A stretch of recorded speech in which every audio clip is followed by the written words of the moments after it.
নায়িকার সাথে তুলনা করা হয়, বাট ক্যাটরিনা কাইফ আজকে ফার্স্ট টাইম বলা হলো। আনিয়া আমির বলে, ইভেন আরও কয়েকজন আছে, ওগুলোর নাম নেই। টিভিতে যদি চান্স পাই তো অবশ্যই ট্রাই করব।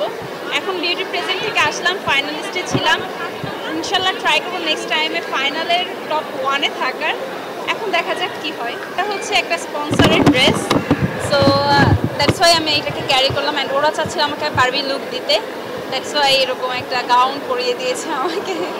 পার্টনার অবশ্যই আছে, ভালোবাসার মানুষ আছে, এলে পছন্দ অবশ্যই তা যাকে যে আমাকে অনেক বেশি ভালোবাসবে অ্যান্ড কেয়ারিং থাকবে, সবসময় সম্মান তো করবেই, কারণ ভালোবাসার মানুষকে অলওয়েজ রেসপেক্ট করা উচিত অ্যান্ড সাপোর্ট করা উচিত। সে যে কাজটাই করুক না কেন তাকে অলওয়েজ সাপোর্ট করলে হয়তো বা ভালোবাসার মানুষ আরও ইন্সপায়ার হয়। ডিভোর্সটা অ্যাকচুয়ালি একজনের জন্য হয় না, দুজনের জন্যই হয়। ভুল দুজনেরই থাকে, সেখান থেকে দেখা যায় যে যখন একে অপরের সাথে মিল না হয় তখন ডিভোর্সটা অ্যাকচুয়ালি হয়ে যায়। বাট আমি ট্রাই করব যে সবাইকে বলার, ডিভোর্স না করে যে নিজেদের মধ্যে মিলমিশ করার, কারণ একটা রিলেশনের ফিউচারের জন্য অনেক কিছু ডিপেন্ড করে, ফ্যামিলি থাকে আর অনেক কিছু থাকে। সো রিলেশনটাকে ব্রেক করার থেকে কন্টিনিউ করাটা অনেক বেশি ভালো। আমার নিজের পিছে অনেক টাকায় ব্যয় করা হয়, গ্রুমিং করা হয়, তারপর স্যালুনে যাওয়া হয়, ড্রেস কেনা হয়, মোটামুটি অলমোস্ট 1 লাখ তো চাই। মাসিক ইনকাম একটা অ্যামাউন্ট আছে যে এত থাকতে হবে এমনটা না, তাই সে যেটাই ইনকাম করুক না কেন আমি ট্রাই করব যে এটা দিয়ে আমার সংসার বা যাই আছে এটাকে চালানো। না না না, অবশ্যই আমি ভালো চলতে চাইবো, ঠিক আছে, কিন্তু আমার হাজব্যান্ডের যেটা সামর্থ্য আছে সেটাতেই আমি চলবো। এখন আমার হাজব্যান্ডের যদি সামর্থ্য কম থাকে আমি সেভাবেই চলবো, আমার সমস্যা নেই, কারণ আমার ভালোবাসার মানুষের সাথেই আমি আছি। তো আমার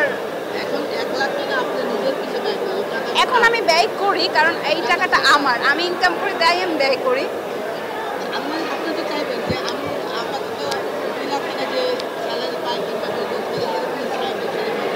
না, সেও ইনকাম করবে আমিও করবো, দুজন মিলে আমরা সংসার চালাবো, সমস্যা নেই। তো এতে কোনো ফিউচার প্ল্যান হচ্ছে কন্টেন্ট ক্রিয়েশন করা আর বাইকটা নিয়ে কন্টিনিউ করা, বিকজ আমার ফ্যান সাইড যারা আছে তারা সবাই বাইকটাকে বেশি পছন্দ করে। হ্যাঁ, একবার অ্যাক্সিডেন্ট হয়েছে, বাট ওইটার পরে এখন আমি ট্রাই করে আরও ভালো মতো রাইড করি। সর্বোচ্চ 165।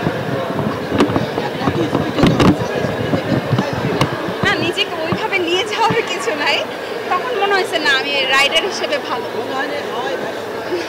ঠিক আছে, থ্যাংক ইউ। হ্যাঁ, যাওয়া হয়েছে। আমি রাইট নাও কন্টেন্ট ক্রিয়েশনে ব্যস্ত আছি, বাইক নিয়ে আবার কাজ করা স্টার্ট করলাম। মাঝখানে কিছুদিন একটা বিউটি প্রেজেন্টে ছিলাম, দ্যাটস ওয়াই বাইক নিয়ে ব্লগিং করা হয়নি। এখন আমি আবার স্টার্ট করার ট্রাই করছি। চলো।